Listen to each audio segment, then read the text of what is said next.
over 1/3 of Cyprus.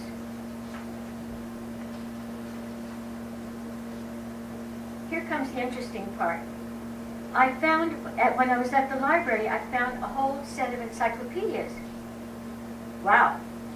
And the name of the encyclopedias, I'm just trying to see if I can see them. Yes. It was Genocide, a critical bibliographic review.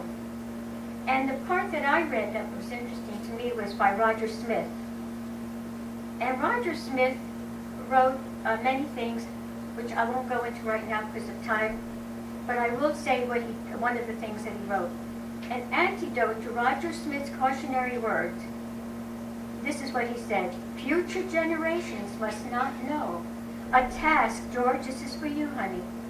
A task that will be made easier when the last survivors are no longer with us, is to require every child to read the award-winning Refugee Summer by Edward Fenton. Now that's my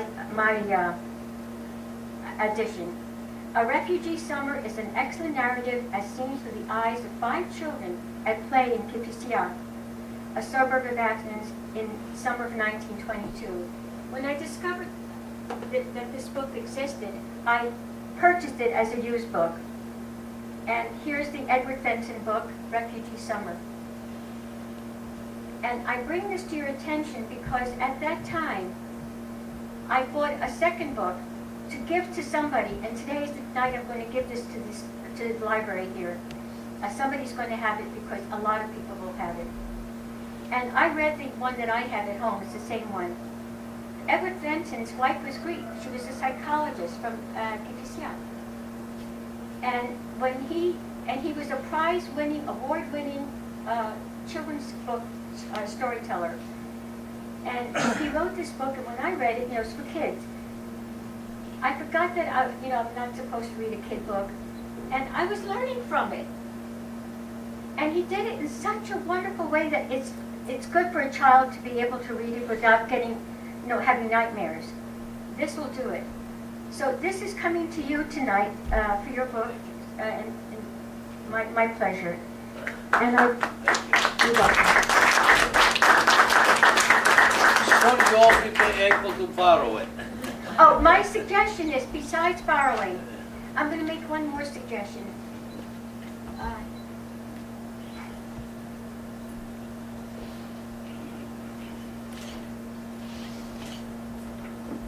My other suggestion is that you make Xerox copies of it and give it out to children. The way I made Xerox copies for the people at my church, because a lot of people are not going to buy the book.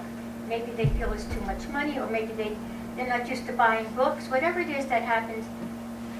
But I was also told another good piece of news. They're going to work it out so they can put it electronically on the internet. Yeah. As soon as we finish with everything else, we'll start with that. Okay, that's one of the projects waiting. Maybe George can help. Yeah. All right. So Fenton brings the history of Asia Minor Greeks and Asia Minor Greeks alive. We learn of the Greek revolutionaries known as the Palikaria, of the Greek War of Independence, of the Filiki Eteria, known as the Friendly Society, of the massacre of Chios, of the liberating Greek army in Asia Minor, of the burning of Smyrna, and much more. Fenton is a distinguished children's author and Greek by adoption.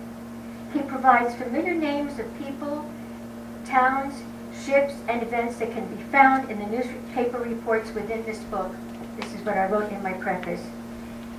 Okay? And by the way, the reason I call my book, I think it's obvious, Before the Silence, because the newspapers were full of this information. But as soon as it was all over with, 1922, 23, definitely 26, nothing. Not only nothing, but all of a sudden we're getting reports about Mustafa Kemal, the great murderer of our people, having a tea party, and his wife is pouring tea like an English woman, and just so lovely. They brainwashed us one way, which was the truth, and now they're unbrainwashing us by telling us how lovely they are. We're supposed to forget. As I said, it was by design. In my book, oh, I also have to tell you, I used to be a professional sculptor. A sculptor, when they work, we don't work this way. We work so that every part of the sculpture is as exciting from all sides. That's what I did with my book. What I did with the book is I added photographs, I added footnotes, I got people who were specialists in their field to add commentaries, And also because I want to thank my stockbroker who stole all my money. You say, why am I thanking him? When he did, I was in total shock. I was a basket case. But there was one part of me that had to fight back. How could this happen to me? I didn't know. One part of me started to grow up. And I stopped being the little girl that I used to be. And I would go down the street, because thank God it was there, a library called the Jenkins Law Library. I used to be married to a lawyer. I never read his law books. All of a sudden I'm reading law books. And I read and learned what was going on with the world. My neighbor, who was a banker, would give me all his banking magazines, so I got to know about the financial world. And I became more knowledgeable. And then what I did is I became so involved in my case that I even made my pre-trial presentation, which means I had to go to the judge and show him why I thought I should get all my money back. And I did. Every last penny, including my legal fee, without going to trial. And thank you. With all that ability, I used it towards this. And so when I would read something, I would just not read it and type it. I would examine it. When I learned through one of my news reports about, you know what the Congressional Medal of Honor recipient is? The greatest honor any soldier can ever get in the American Army. Now it's called the Medal of Honor. Back then it was Congressional. But I learned that there was a Greek fellow, George Dillboy, who won the Congressional Medal of Honor during World War I. And if it wasn't for him, we would have lost the war. He gave up his life, but we have him to thank. And I wanted to know more about him. So I consequently became involved in trying to discover him. How do I find him? Well, since I knew he was from Somerville, Massachusetts, I called I called the museum. And they knew the Dillboy family. And they told me who his cousin was, and they gave me her number. I called her, she didn't know enough, but she had another cousin in California. I called him. And from there, I got more information. And then he sent me a photograph. Oh, then I found out there was a book written about him. I read the book. I've become friendly with the author. So you can see I've lived this thing through and through. I'm not just here tonight because la la la. I want you to know that there's a lot going on, and there was a lot. But this one thing I'm about to tell you about George Dillboy is very important. I discovered that they made a stadium. They named a stadium after him, a football stadium in Massachusetts. And some politician tried to take the name away and change it to his name. And the town wouldn't let him, which I think was beautiful. I was thrilled about that. Then I learned about this one photograph that I have now. It's in my book. Unfortunately, my publisher didn't do a good job of reproducing it. But soon my book will be on Kindle, and you'll be able to see whatever you want on Kindle, and it won't cost you as much. I'm not looking to make money from this. I'm looking to get the truth out. All right, so I have here evidence of the desecration of the grave of the Greek-American World War I hero was reported in the New York Times. I have the news reports. It tells you where in the book to find it. This is from my preface, by the way. And the name of the book, if you want to read it, it's called Georgie, My Georgie. In other words, his father said, Yorarakimu, Yorarakimu. And that's how it became Georgie, My Georgie. The Greek-American PFC George Dillboy was born in Alatsata. Is anybody here from Alatsata? Asia Minor? No? Okay. was from Latvia, Asia Minor, and he was born in 1896.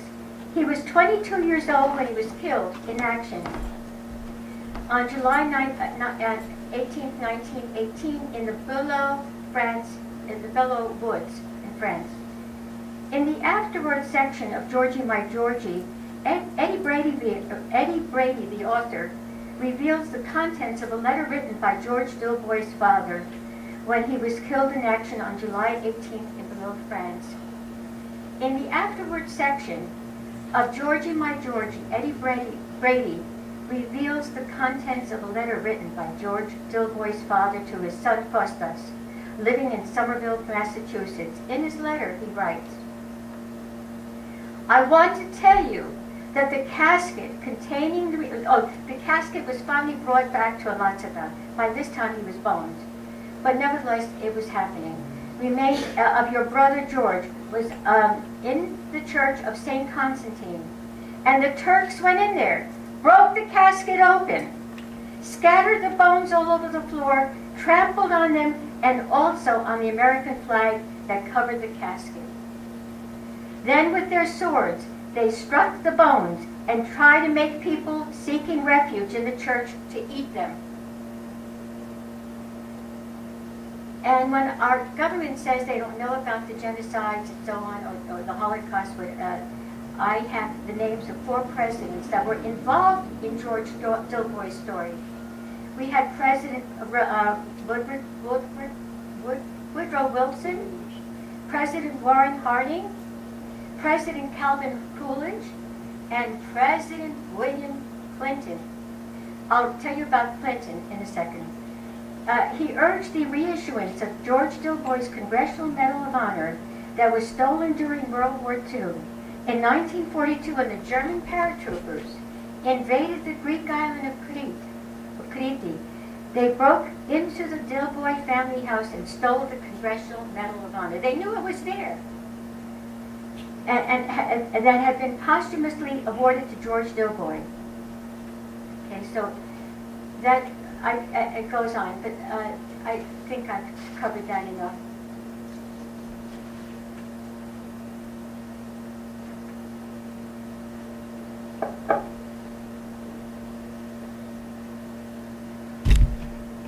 There's a long page here which I'm not going to read, but I'll read this one portion.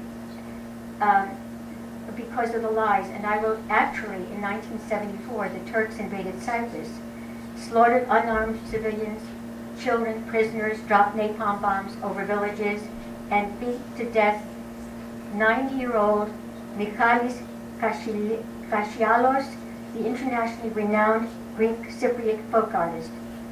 After the first supposed ceasefire on the island, it was reported by a reliable source that murders, rapes, and looting started after the unimposed.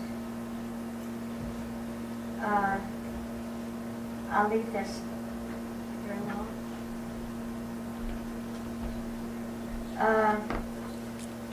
Oh, I see. It goes here. A ceasefire took effect on July. All right. And again, to bring it down to shorter, actually the Greeks and Armenians living in Istanbul were not permitted to speak their language publicly. In the early 70s, when I disembarked, this happened to me in Istanbul, Constantinople. The ship's captain warned us not to speak Greek or use Greek drachmas while there. And then further down here, again to try to come closer.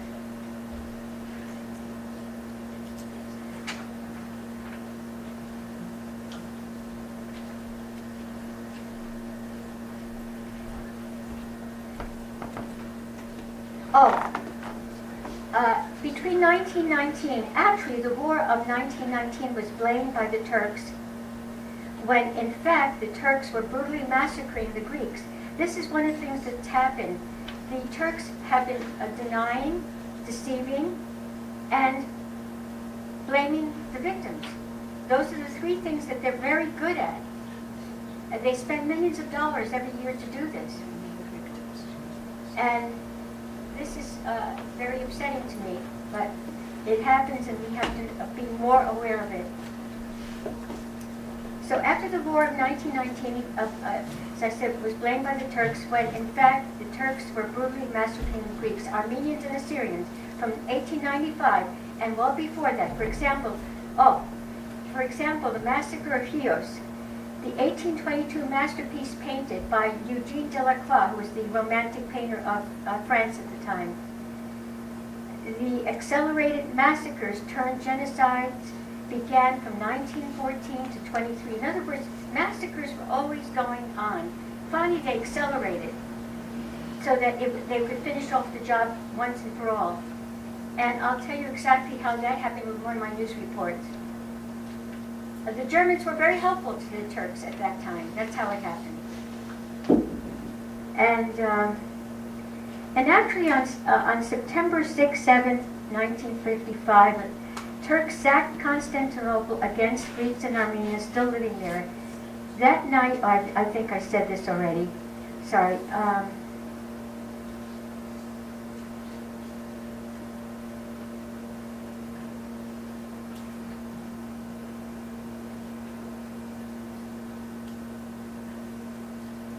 I'm trying to skip over.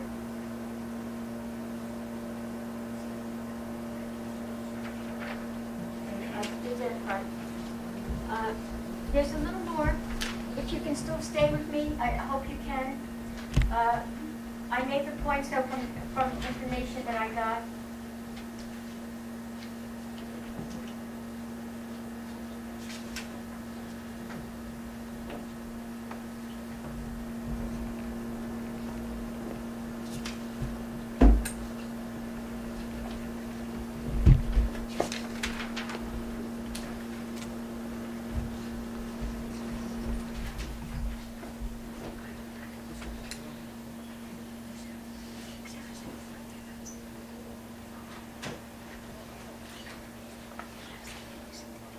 Oh, yes. I knew it was someplace. The newspaper report that I mentioned where the Germans held, it's in my book, and it was a newspaper from Australia called the Register, Adelaide, and Southern Australia, on May 20th, 1914. And I had his picture there as well. That was the German admiral. His name was Usedom.